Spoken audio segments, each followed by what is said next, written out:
Welcome to the latest IELTS listening practice test. Get a piece of paper and a pen. Write down the answers as you do the test. Good luck. Let's start the test. You will hear a number of different recordings, and you will have to answer questions on what you hear. There will be time for you to read the instructions and questions, and you will have a chance to check your work.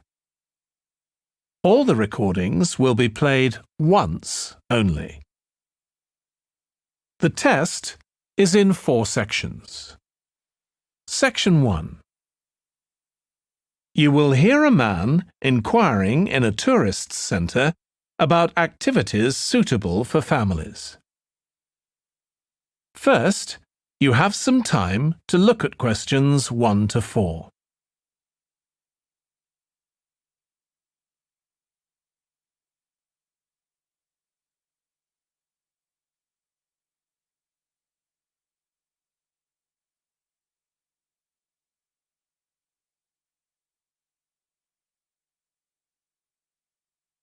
You will see that there is an example that has been done for you. On this occasion only, the conversation relating to this will be played first. Hi, can I help you? I'd like to find out if you have any excursions suitable for families. Sure. How about taking your family for a cruise? We have a steamship that takes passengers out several times a day. It's over 100 years old. The cruise takes place on a steamship. So steamship has been written in the space.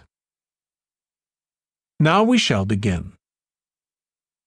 You should answer the questions as you listen because you will not hear the recording a second time.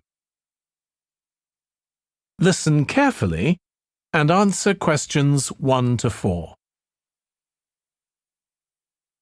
Hi, can I help you? I'd like to find out if you have any excursions suitable for families. Sure. How about taking your family for a cruise? We have a steamship that takes passengers out several times a day. It's over 100 years old. That sounds interesting. How long is the trip?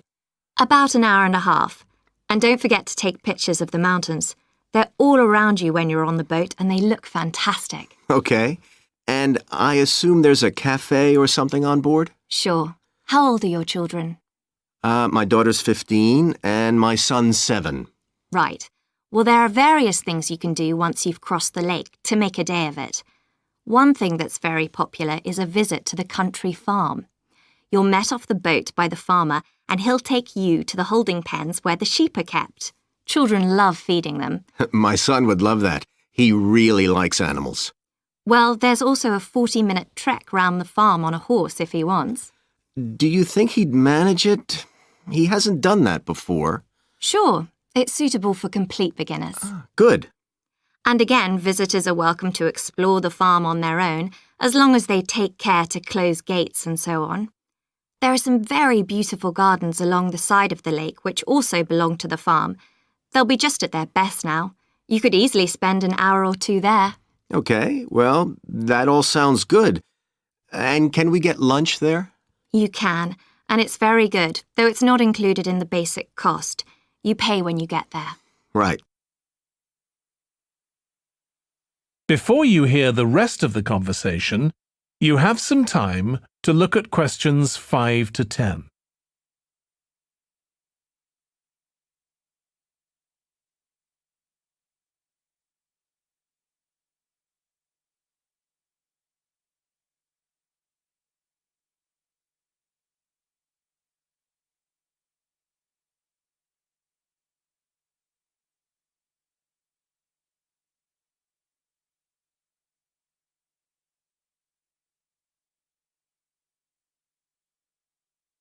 Now listen and answer questions 5 to 10. So, is there anything else to do over on that side of the lake? Well, what you can do is take a bike over on the ship and then go on a cycling trip. There's a trail there called the Back Road. You could easily spend 3 or 4 hours exploring it, and the scenery's wonderful. They'll give you a map when you get your ticket for the cruise. There's no extra charge. What's the trail like in terms of difficulty? Quite challenging in places. It wouldn't be suitable for your 7-year-old. It needs someone who's got a bit more experience. Well, my daughter loves cycling, and so do I, so maybe the two of us could go, and my wife and son could stay on the farm. That might work out quite well. But we don't have bikes here. Is there somewhere we could rent them? Yes, there's a place here in the city. It's called Ratcheson's. I'll just make a note of that. How do you spell it? Ratchesons.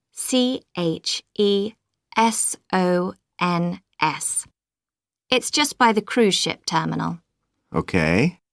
You'd also need to pick up a repair kit for the bike from there to take along with you, and you'd need to take along a snack and some water. It'd be best to get those in the city.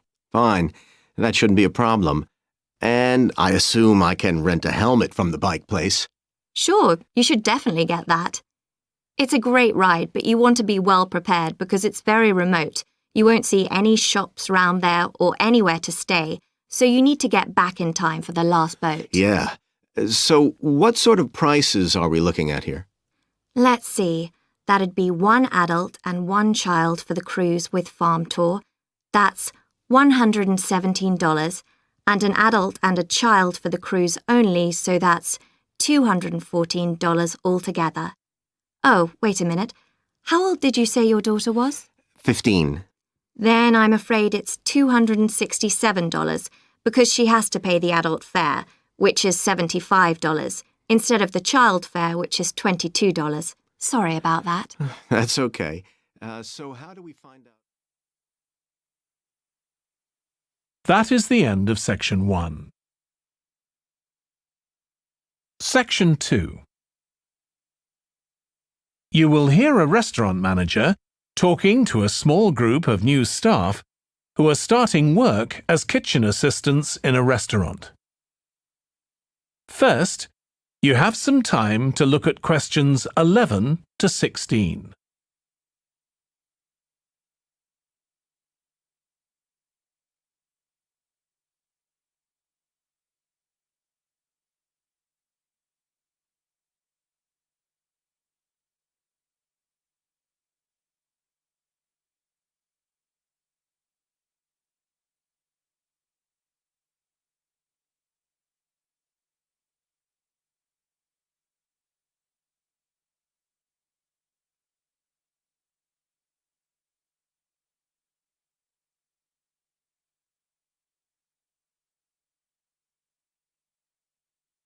Now listen carefully and answer questions 11 to 16.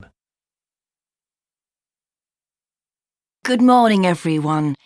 My name's Joy Parkins, and I'm the restaurant manager. And I understand that none of you have had any previous experience as kitchen assistants. Well, you might be feeling a bit nervous now, but most of our kitchen assistants say they enjoy the work. OK, they might get shouted at sometimes, but it's nothing personal. And they're pleased that they have so many different things to do, which means they never get bored. And I'll tell you straight away that if you do well, we might think about moving you up and giving you some more responsibility. Right, well, you've all shown up on time, which is an excellent start. Now, I'm glad to see none of you have unsuitable footwear, so that's good. You need to be careful as the floors can get very wet and slippery. Those of you with long hair have got it well out of the way, but some of you'll need to remove your rings and bracelets. Just put them somewhere safer today, and remember to leave them at home tomorrow, as they can be a safety hazard. Now, it's going to be a busy day for you all today. We don't have any tables free for this evening and only a few for lunch. Fortunately, we've got our head chef back. He was away on holiday all last week, which meant the other chefs had extra work. Now, I'll tell you a bit more about the job in a minute, but first some general regulations. For all of you, whatever your age, there's some equipment you mustn't use until you've been properly trained, like the waste disposal system, for example, for health and safety reasons. Then I think there are 2 of you here who are under 18. That's Emma and Jake, isn't it? Right, so for you 2, the meat slicer is out of bounds, and of course none of you are allowed to use the electric mixer until you've been shown how it works. Now, you may have heard that this can be a stressful job, and I have to say that can be true. You'll be working an 8-hour day for the first week, though you'll have the chance to do overtime after that as well if you want to. But however long the hours are, you'll get a break in the middle. What you will find is that you're on your feet all day long, lifting and carrying. So, if you're not fit now, you soon will be. You'll find you don't have much chance to take it easy. When someone tells you to do something, you need to do it straight away. But at least we do have a very efficient air conditioning system compared with some kitchens. Before you hear the rest of the talk, you have some time to look at questions 17 to 20.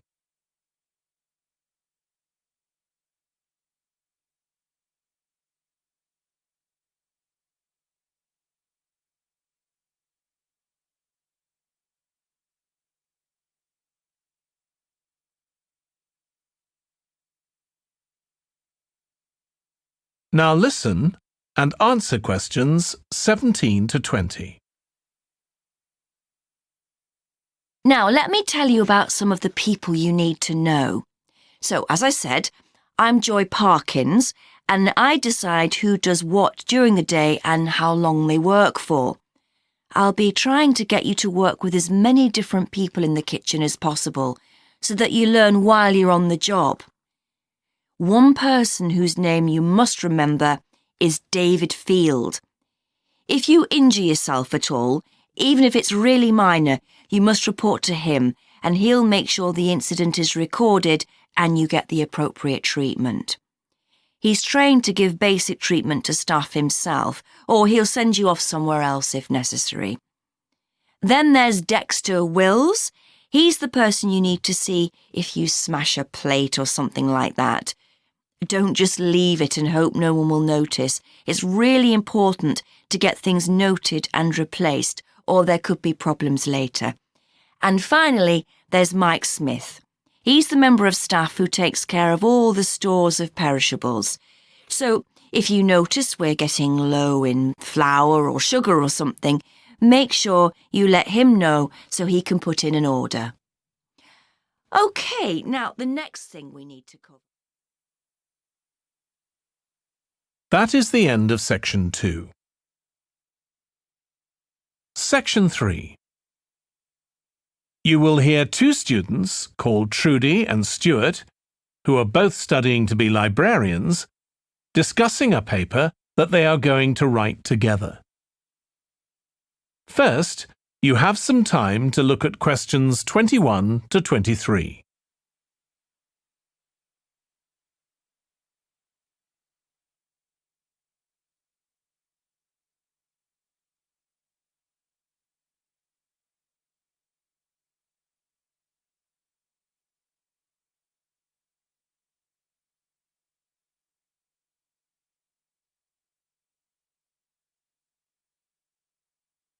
Now listen carefully and answer questions 21 to 23.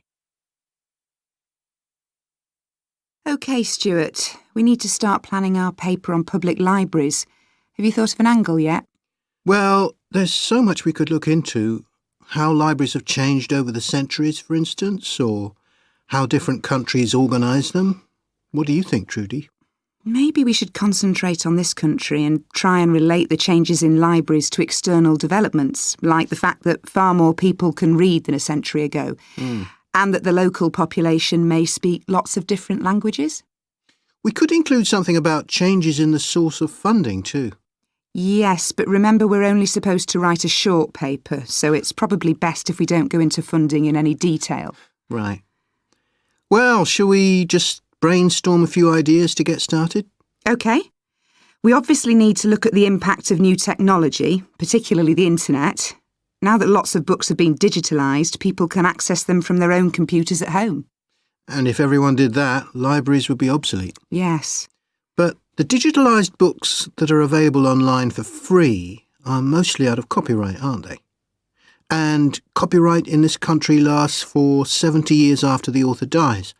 So you won't find the latest bestseller or up-to-date information. That's an important point. Anyway, I find it hard to concentrate when I'm reading a long text on a screen. I'd much rather read a physical book. And it takes longer to read on a screen. Oh, I prefer it. I suppose it's just a personal preference. I expect the libraries will go on evolving in the next few years. Some have already become centres where community activities take place, like local clubs meeting there. I think that'll become even more common. I'd like to think so. And that they'll still be serving their traditional function, but I'm not so sure. There are financial implications after all. What I'm afraid will happen is that books and magazines will all disappear and there'll just be rows and rows of computers. They won't look anything like the libraries we're used to. Well, we'll see. Before you hear the rest of the discussion, you have some time to look at questions 24 to 30.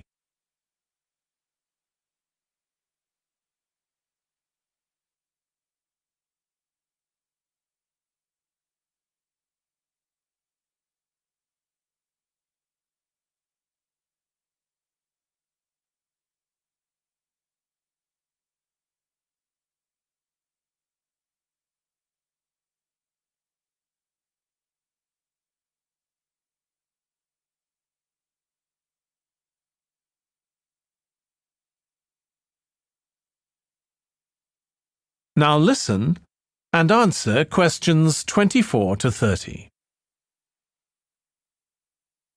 I've just had an idea. Why don't we make an in-depth study of our local public library as background to our paper? Yes, that'd be interesting. And raise all sorts of issues. Let's make a list of possible things we could ask about, then work out some sort of structure. For instance, we could interview some of the staff and find out whether the library has its own budget or if that's controlled by the local council. And what their policies are. I know they don't allow food, but I'd love to find out what types of noise they ban. There always seems to be a lot of talking, but never music. I don't know if that's a policy or it just happens. I've often wondered. Then there are things like how the library is affected by employment laws. I suppose there are rules about working hours, facilities for staff and so on. Right. Then there are other issues relating to the design of the building and how customers use it, like what measures does the library take to ensure their safety? They'd need floor coverings that aren't slippery, and emergency exits, for instance. Oh, and another thing, there's the question of the kind of insurance the library needs to have, in case anyone gets injured. Yes, that's something else to find out. You know something I've often wondered? What's that? Well, you know they've got an archive of local newspapers going back years. Well, next to it, they've got the diary of a well-known politician from the late 19th century. I wonder why it's there. Do you know what his connection was with this area? No idea. Let's add it to our list of things to find out. Oh, I've just thought. You know, people might ask in the library about local organisations, like sports clubs. Well, I wonder if they keep a database, or whether they just look online. Right. I quite fancy finding out what the differences are between a library that's open to the public and one that's part of a museum, for example. They must be very different. Then something else I'd like to know is... That is the end of Section 3. Section 4. You will hear part of a lecture for business students about business values. First, you have some time to look at questions 31 to 40.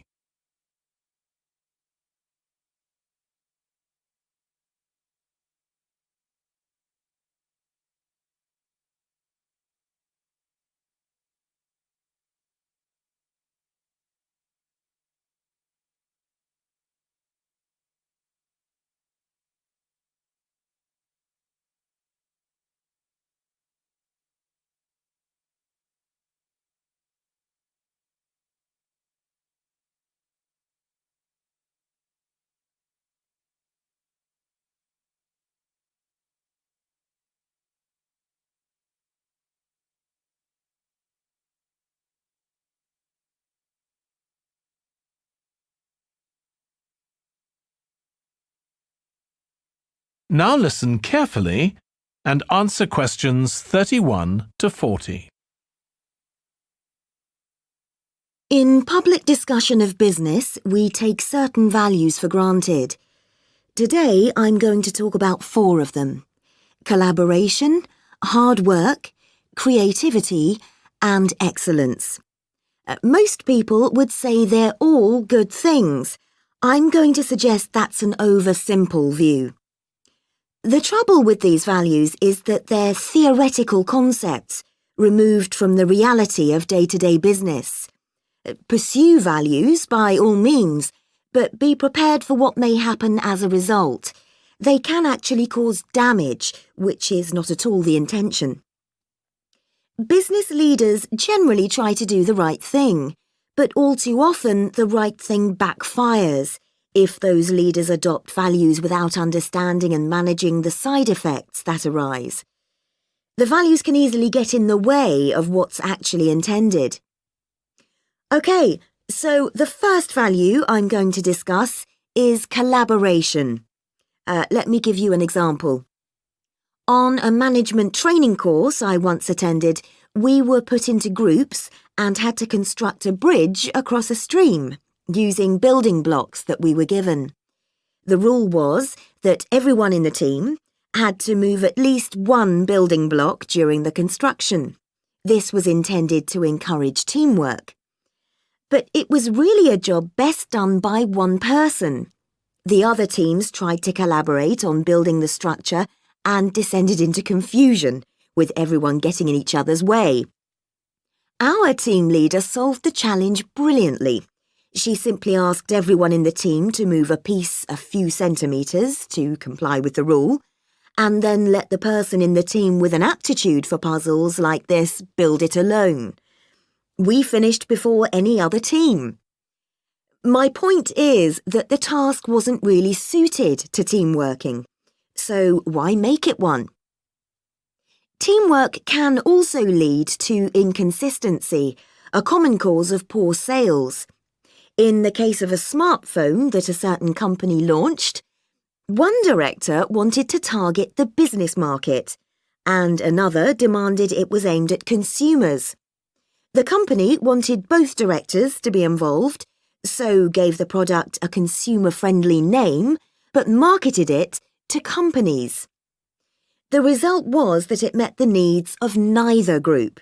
It would have been better to let one director or the other have his way, not both.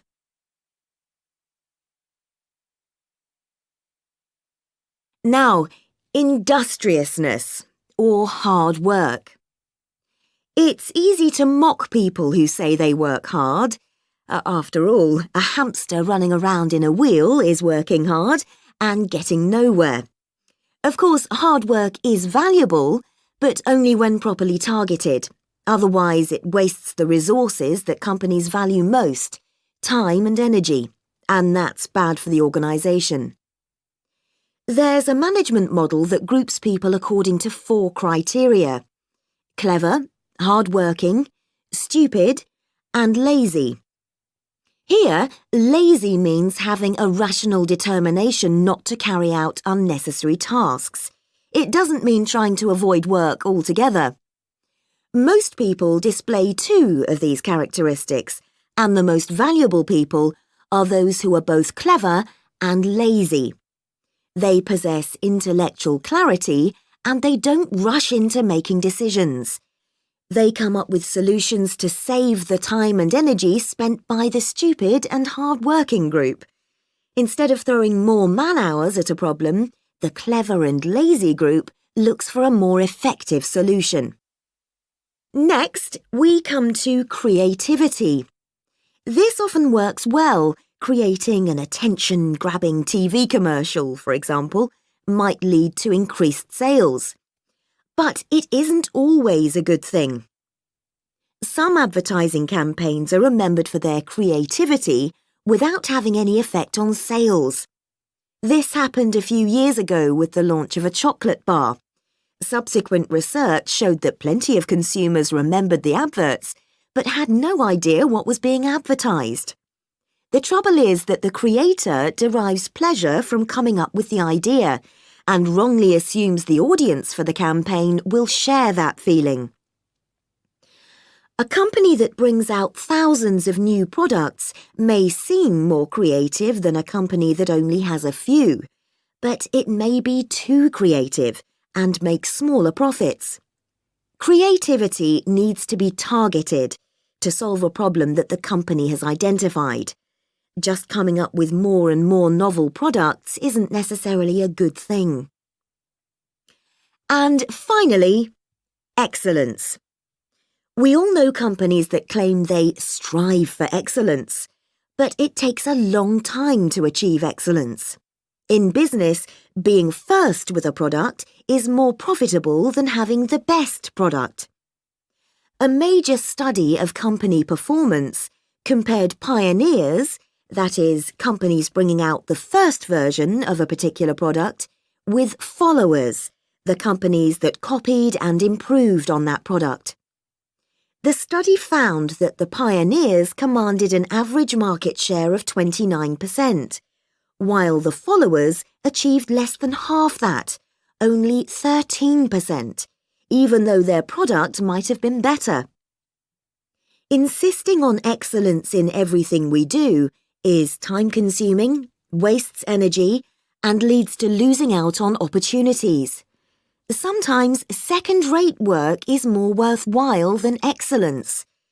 Make sure it's excellent sounds like a good approach to business, but the just get started approach is likely to be more successful. That is the end of the listening test. In the IELTS test, you would now have 10 minutes to transfer your answers to the answer sheet.